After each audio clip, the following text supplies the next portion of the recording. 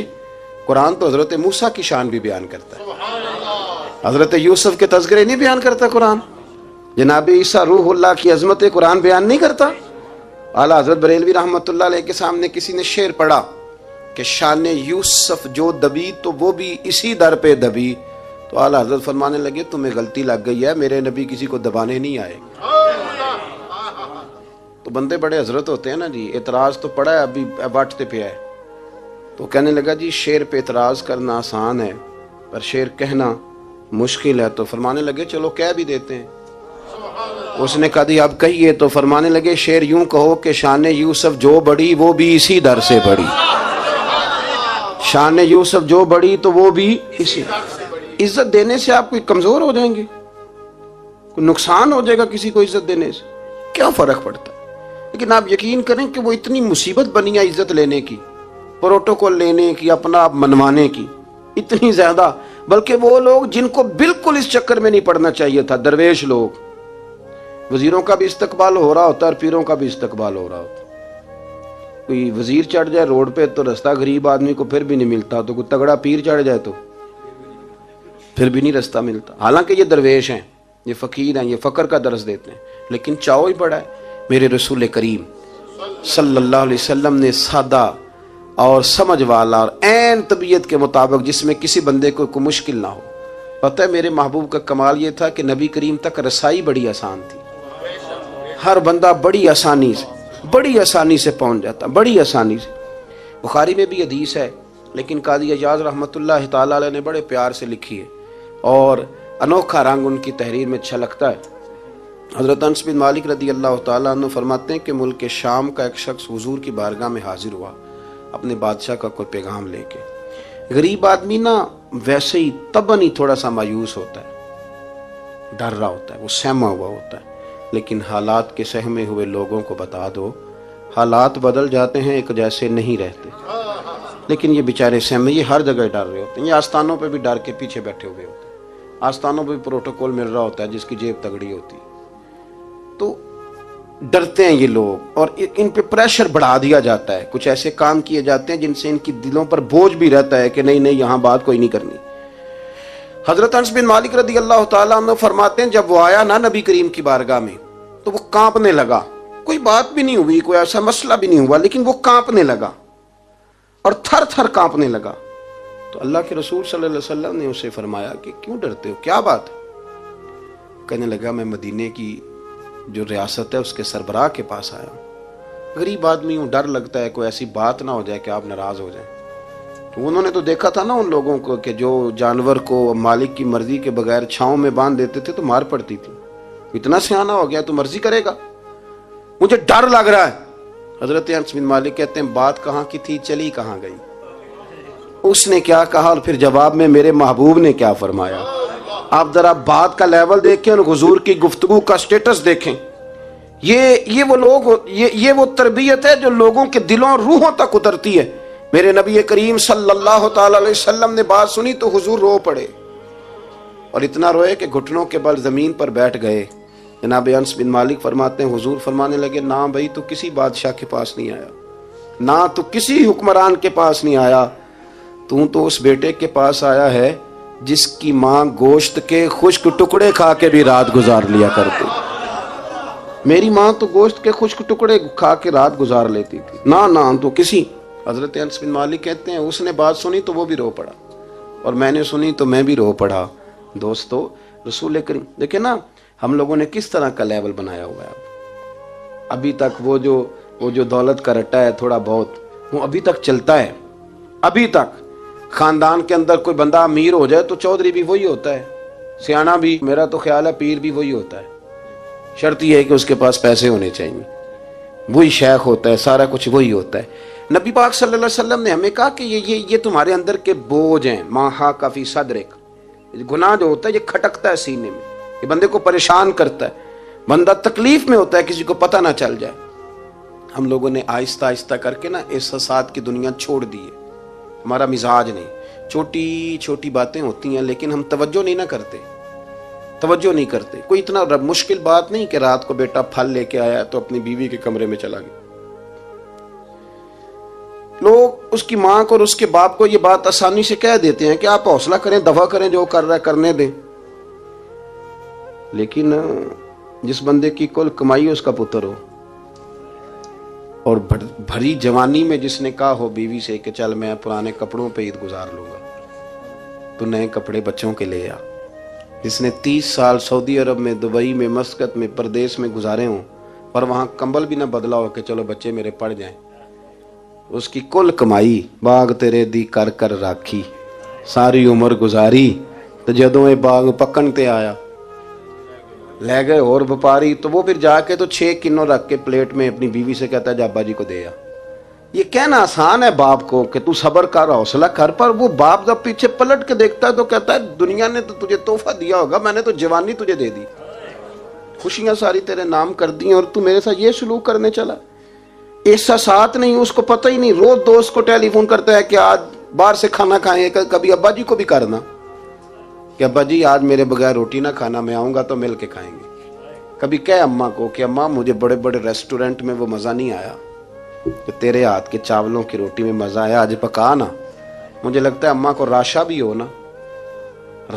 ہو تو پھر بھی وہ تیرے لیے محنت کرے گی. لیکن احساس ضروری ہے نا, وہ ہم پیدا نہیں کرتے, وہ ہماری توجہ نہیں جاتی. صاحب طبقات کہتے ہیں نبی کریم صلی اللہ تعالی علیہ وآلہ وسلم نے نا جب صحابہ کرام آئے تھے مکہ مکرمہ سے مدینہ طیبہ, تو آپ نے سن رکھا ہے کہ انصار مدینہ نے اپنی جائیدادیں بھی تقسیم کر کے آدھی آدھی مہاجرین کو دے دی تھی. تو ان میں ایک حضرت ام ایمن بھی تھی, نبی کریم کی رضائی والدہ ہیں. یہ حضرت عبداللہ رضی اللہ تعالیٰ عنہ جو سرکار کے والد گرامی, ان کی آزاد کردہ لونڈی حضرت سیدہ طیبہ طاہرہ جناب آمنہ رضی اللہ تعالیٰ عنہ کی بھی بڑی خدمت کی انہوں نے. ان کو بھی ایک باغ ملا ہوا تھا. جب وہ خیبر کے علاقے فتح ہو گئے, یہودیوں سے بہت سارے علاقے لے لیے, تو اللہ کے رسول صلی اللہ علیہ وسلم نے فرمایا اب اس طرح کرو کہ یہ جو تم نے جائیدادیں لی ہوئی ہیں نا انصار سے, یہ واپس کر دو اور تمہیں اس میں سے دے دیتے ہیں. حضور علیہ السلام نے انصار مدینہ سے بھی کہا کہ میں ان کو یہ جائیدادیں دے کے اور تمہاری واپس کرانے لگا ہوں. تو انصار نے تو وہاں بھی بڑا انوکھا جواب دیا کہ یا رسول اللہ ہماری والے بھی رہنے دیں اور وہ والے بھی ان کو دے دیں. وَيُؤْثِرُونَ عَلَىٰ أَنفُسِهِمْ وَلَوْ كَانَ بِهِمْ خَصَاصَةٌ, یہ بھی ان کے پاس رہنے دے. محبوب نے فرمایا نہیں, میرا فیصلہ یہی ہے. حضرت ام ایمن رضی اللہ تعالیٰ عنہ کے حصے میں ایک باغ آیا ہوا تھا, تو محبوب کریم سید عالم صلی اللہ علیہ وسلم نے کہا اماں جی آپ کو کوئی اور باغ دے دیتے ہیں, یہ والا باغ واپس کر دیں. سیدھی سادی بی بی تھی, ناز تھا کہ میں نے حضور کی خدمت کی ہے بچپن میں, ناز تھا. کہنے لگی میں تو نہیں واپس کرتی, یہ ناز ہے, ورنہ حضور کو کوئی انکار کر سکتا, میں تو نہیں واپس کرتی. حضرت عائشہ صدیقہ رضی اللہ تعالیٰ عنہ فرمانے لگی اماں جی یہ آپ کیا کہہ رہی ہیں؟ حضور فرمانے لگے عائشہ آپ خاموش ہو جائیں, یہ بڑھاپا ہے, اس کے احساسات ہیں, اس کے جذبات ہیں. آپ یقین کریں کئی دفعہ بوڑھے بیچارے نا درد سے بات نہیں بتاتے کسی کو, وہ کہتے ہیں کیا کریں, کپڑا اٹھائیں تاکہ پیٹ ننگا ہو جائے, کیسے بات کریں. نبی کریم سید عالم علیہ الصلوۃ والسلام اماں جی کے قریب گئے, کہا اماں جی میرے ساتھ چلو, ایک دفعہ باغ دیکھ تو لو. حضور ساتھ لے کے گئے, ایک باغ دکھایا تو کہنے لگی نہیں میں نے نہیں لینا, یہ مجھے میرے والا ٹھیک ہے. حضور نے پھر دوسرا دکھایا, کہنے لگی یہ بھی نہیں مجھے پسند. محبوب نے تیسرا دکھایا تو کہنے لگی یہ تو میرے والے باغ سے بھی پیارا ہے, یہ میں لے لوں گی. جب وہ مسکرائیں تو حضرت عائشہ کہتی ہے میں نے حضور کی آنکھوں میں آنسو دیکھے، فرمایا الحمدللہ اس کا دل نہ راضی ہو گیا ہے۔ یہ طریقہ ہے میرے عزیز، تھوڑے احساسات تو پیدا کریں، تھوڑے اپنے جذبات۔ کتنی خود غرضی والی زندگی ہے کہ مجھے صرف میرا ہی خیال ہے، اور جو جہاں بیٹھا ہے نا، پتہ ہے ہم پریشان زیادہ کیوں ہیں؟ میں مولوی ہوں تو میں سارا دن یہی تقریریں کرتا ہوں، لوگ مولویوں کی عزت نہیں کرتے، لوگ مولویوں کی عزت نہیں کرتے، تو میں کہتا ہوں چھوڑیں یہ رٹا، عزت مانگنے کی کیا ضرورت ہے؟ اب منت مانگ کے عزت کرانی ہے؟ چھوڑیں، کوئی ضروری ہے؟ میں اس طرح کرتا ہوں کہ میں عزت کرنی شروع کر دیتا ہوں، میں کرتا ہوں نا 15-20 علماء کی عزت، چلو ہم آپس میں شروع کر لیتے ہیں، تو خود بخود باقی بھی مسئلے، عزت نہیں کی جاتی، عزت کیوں آپ بھیک مانگتے ہیں؟ کیا ضرورت؟ پیار دینا شروع کریں، روز بروز مطالبہ کرنا کہ میری خدمت کرو، میرے پیچھے چلو، اس سے تو دقت پیدا ہوتی، انسان تکلیف میں رہتا ہے۔ میرے رسول کریم علیہ السلام خیال رکھتے، چھوٹے چھوٹے بچوں کے جذبات کا بھی خیال کرتے، بوڑھوں کے جذبات کا بھی خیال کرتے۔ نبی کریم صلی اللہ علیہ وسلم ہر شخص کے بارے میں ایسا نظریہ رکھتے کہ جس سے قوم کو سکون ہوتا، دلوں کے اندر اطمینان پیدا ہوتا۔ حضرت عائشہ صدیقہ رضی اللہ تعالیٰ عنہ فرماتے ہیں ایک دن گھر میں تشریف فرماتے، اور طبیعت مبارک میں نا بڑی، میں دیکھ رہی تھی کہ بڑا حشاش بشاش ہے سرکار کا مزاج، بڑی خوبصورتی۔ آج غم امت میں حضور اس طرح پریشان نہیں جیسے اکثر ہوتے ہیں۔ آپ فرماتی ہیں باتیں چل رہی تھی تو بیٹھے بیٹھے حضور فرمانے لگے کہ عائشہ میں تمہیں بتاؤں تم مجھ سے راضی کب ہوتی ہو اور ناراض کب ہوتی ہو؟ کہتے میں نے عرض کی یا رسول اللہ میں اور آپ سے ناراض؟ فرمایا چل سن تو لینا، سن تو لینا، ذرا بات سننا، ذرا سن تو لے، سننا۔ عرض کی یا رسول اللہ حکم فرمائیں۔ فرمایا تم کبھی کبھی قسم اٹھاتی ہو، ذرا احساس کی شدت دیکھی، لفظوں اور جملوں کا خیال رکھنا، سامنے والے کا اسے آسانی دینا۔ نبی کریم صلی اللہ، دیکھیں نا، میں نہیں پرواہ کرتا جی، اب بیویوں کی باتیں کون سنے، میں نہیں پرواہ کرتا جی فلانا تو ان پڑھ ہے، لیکن جو ہمیں حضور نے ذوق دیا جینے کا، جو تسلی دی ہمیں زندہ رہنے کے لیے، جو ہمیں کہا کہ یہ چیز تمہیں جوان کرے گی، ٹھنڈا رکھے گی، نبی کریم صلی اللہ تعالیٰ علیہ وآلہ وسلم فرمانے لگے عائشہ تم نا کبھی کبھی قسم اٹھاتی ہو؟ کہا یا رسول اللہ اٹھاتی ہوں۔ فرمایا جب تم تھوڑا بہت ناراض ہوتی ہو نا کہ کسی اور زوجہ کے پاس وقت زیادہ گزر گیا ہے، تو پھر تم پتہ کس طرح قسم اٹھاتی ہو؟ تم کہتی ہو مجھے ابراہیم علیہ السلام کے رب کی قسم، اور جب تم راضی ہوتی ہو تو کہتی ہو مجھے محمد مصطفیٰ کے رب کی قسم۔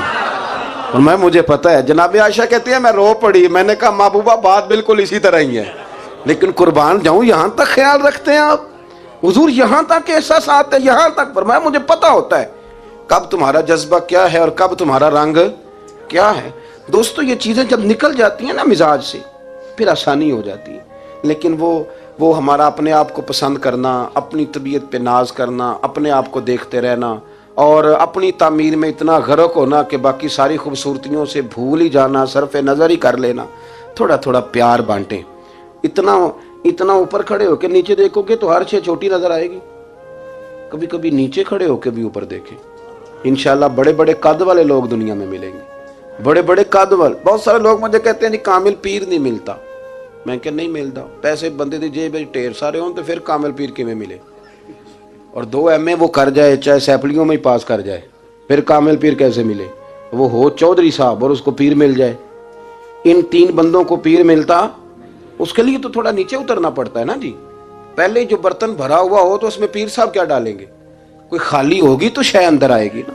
اپنی زندگی میں تھوڑا سا لیول، حضرت خواجہ شمس العارفین سیالوی رحمۃ اللہ علیہ، خواجہ صاحب گزر رہے تھے تو ایک بچہ نا، ہمارے دیہاتوں کے بچے جو ہوتے ہیں نا وہ ان کا اپنا سٹائل ہوتا ہے اور وہ بڑے مست لوگ ہوتے ہیں، اصل مزہ وہی بچے اٹھاتے ہیں جو دیہاتوں کے، وہ جو زندگی گزارتے ہیں بڑی شاندار ہوتی۔ میں آپ کو تجربے کی روشنی میں کہہ رہا ہوں، میں نے دیہات بھی کھول کے دیکھے اور شہر بھی سارے دیکھے، اللہ ماشاءاللہ ڈھیر سارے شہر میں نے دیکھے، اور میں نے اس میں دیکھا ہے کہ زیادہ سکھی یہی بچے رہتے ہیں جو مٹی میں بھی کبھی کبھی دوڑتے ہیں، ہاں جو سن لیتے ہیں تھوڑی بہت۔ آپ یقین کریں کہ سارے گاؤں کے بوڑھے ہی دادا ہوتے تھے اور سارے ہی چاچے ہوتے تھے اور سارے ہی، اب تو رٹا بن گیا، اب تو مسئلہ خراب ہو گیا، عجیب سی الجھن لوگوں نے پیدا کر دی۔ خواجہ صاحب رحمۃ اللہ علیہ گزر رہے تھے تو ایک بچہ بیری کو روڑے مار رہا تھا، روڑے سارے جمع کر لیے اور مارتا جا رہا ہے، اور یہ بچے گاؤں کے جب یہ فائرنگ کرتے ہیں نا بیری پہ تو یہ روڑے پہلے جمع کر لیتے ہیں تاکہ پھر بے دریغ بغیر رکنے کے اپنا کام کرتے رہیں۔ تو مار رہا تھا تو حضرت